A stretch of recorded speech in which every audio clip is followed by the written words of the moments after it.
of the real budget for the Council on Aging. That is it. Our social day program, which does in fact make money, that money goes to the town.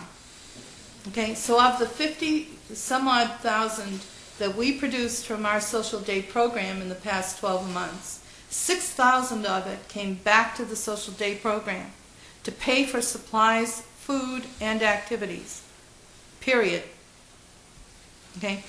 4 of my employees or staff come out of a grant. That grant ends the end of April, beginning of May. We can reapply for it. I'm waiting for the paperwork to come to me regarding that grant. It comes out of the Bureau of Elder Affairs.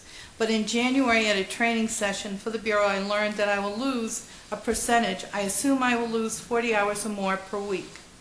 I have already cut my staff. I took 7 hours out of social daycare based on watching the selectmen meeting last week. I came in on Tuesday morning and made cuts to better serve the town and not to increase liability either. So these are careful cuts based on what I know to be state figures and requirements for staffing. And they leave no excess staff. So I have already cut another 7 hours of staffing. Now this particular grant provides 4 part-time positions with no benefits. So what you see there is the bare bones of what we have fiscally. And what I'm trying to show you is if we took 9,000 seniors in the community and we divided them with this budget, the third line down. Do you have yours out, Larry? 15.55. Right, okay. Then what you have is $15.55 per person, per senior in this town. Okay, which is an uneven figure. But you need to go back and look at the budgets, and you all are better aware of the budget prior to my arrival. And I think you may be taking my question the wrong way, Marcia. I didn't mean to interrupt you. I think that probably everybody on this board is very painfully aware of the fact that the Council on Aging budget is very small. But I want to show you that we are cooperating and that we have made additional cuts. And we are not asking for additional money. I've already said that to anyone who was interested. I've already told the FinCom chairman and another gentleman from the committee in the 3 visits I've had since I arrived. I've told them I am not looking for additional money for the Council on Aging. We will make do. I will look outside of the council. I will look for other resources because my background is also in development. Again, my fear is that you've taken my question the wrong way, so I will reiterate that. From your sheet that you gave us, the services on a daily basis, and I know that we definitely have a lot of seniors out there who desperately need the services who you're trying to bring in with your publicity. I have 2 suggestions, which Mr. Smith may already be working on, but some of the seniors may not have access to newspapers or media outlets. I would hope that you might be sending flyers through the senior housing areas to make them aware that these services we started are available. doing that. We have started mailing to them, which is great. Yep.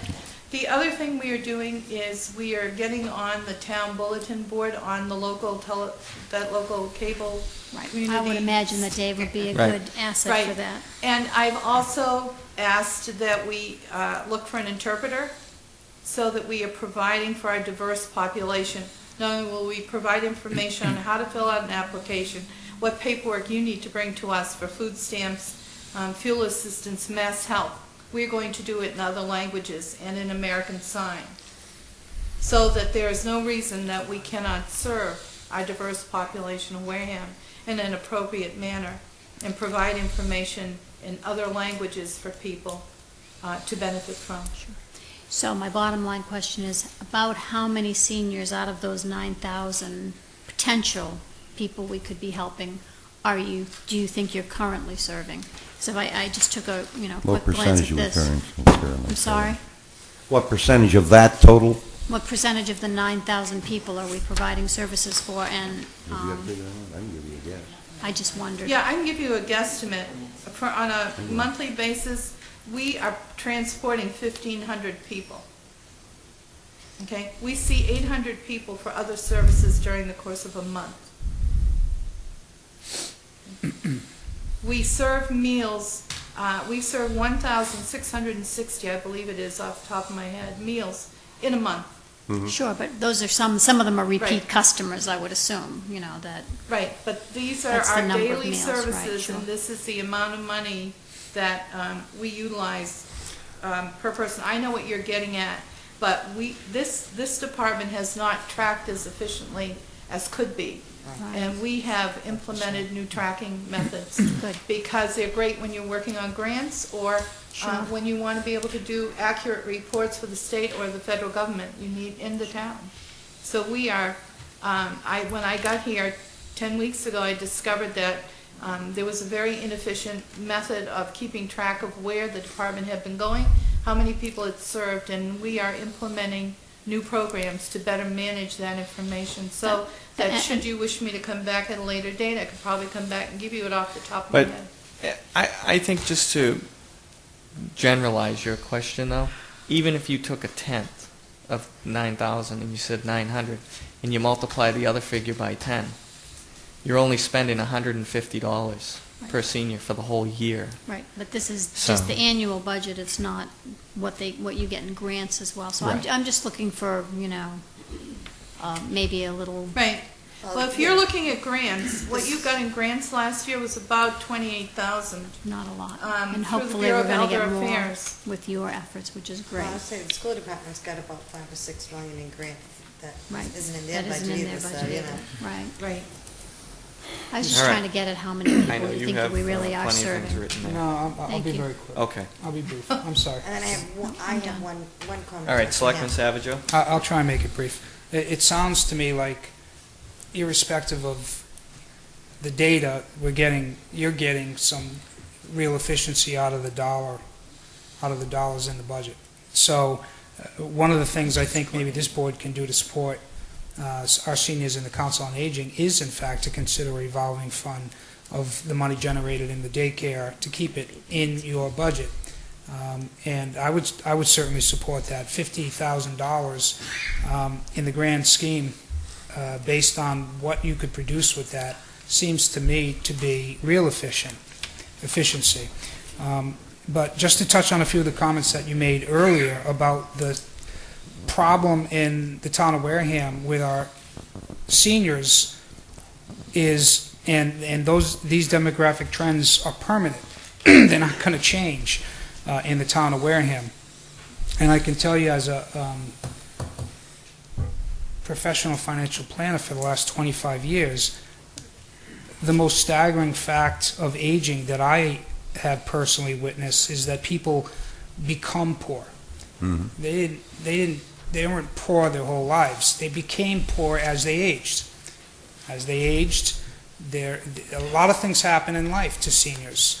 A death or loss of a spouse has a direct and immediate, of course, emotional, but financial impact. It impacts Social Security benefits, it impacts pension, it impacts Medicare, it impacts a lot of things. And you're right about 401ks.